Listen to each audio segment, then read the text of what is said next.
ओम शांति।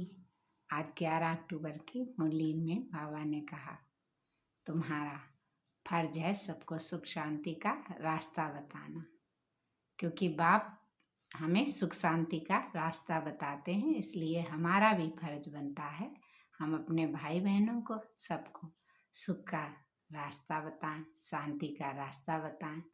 और शांति तो सच्ची शांति में जाने के लिए तो बाबा कहते हैं, फिर यहाँ पर देखो शांति की प्राइज भी मिलती है, बाप प्राइज भी देते हैं।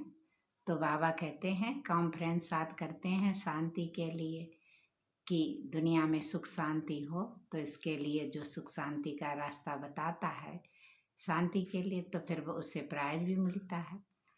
तो शांति दूत फिर कबूतर भी बनकर जाते हैं, वाइट कबूतर भी छोड़े जाते थे पहले शांति दूत पे, ऐसे भी था। तो बाबा इसीलिए कहते हैं शांति के लिए अनेकों वो, लेकिन यहाँ पर तो युद्ध क्षेत्र हो गया है। अब दिन पर दिन बाबा कहते युद्ध बढ़ते जाते हैं, ये युद्ध का मैदान हो गया है। तो युद्ध के मैदान में कृष्ण एक अर्जुन को थोड़ी ना सुनाएगा, युद्ध के मैदान में कुरुक्षेत्र है, तो सब कुरुक्षेत्र युद्ध पर के स्थल पर खड़े हुए हैं। तो जो सुन रहा है वह तो अर्जुन है ना, जो सुन ही नहीं रहा, इतने थे लेकिन एक अर्जुन ही को सुनाई पड़ रहा था भगवान का ज्ञान, और तो सब महारथी थे, भीष्म पितामह, किसी के कानों में नहीं जा रहा था, क्योंकि लड़ बुराई की तरफ से रहे थे, दुर्योधन की तरफ से लड़ रहे थे।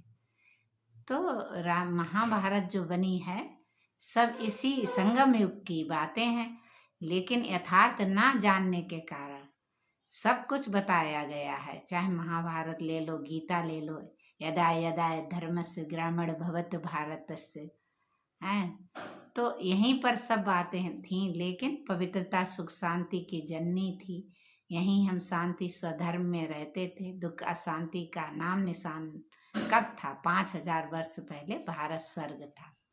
अब भारत बाबा कहते दिन पे दिन दुख धाम बनता जा रहा है, तो दुख धाम से छुड़ाने के लिए बाप आए हैं। तो बाबा कहते हैं इकानॉमी बन कर के रहो, बाप को याद करो। और बाबा कहते तुम एक एक्ट को, गुहराज है ये कि हम अपने ड्रामा को एक्ट कर भूल जाते हैं कि हमने ही 5000 वर्ष पहले ये ड्रामा में पद पाई थी या एक्ट किया था, वो हूबहू वैसे रिपीट होता है।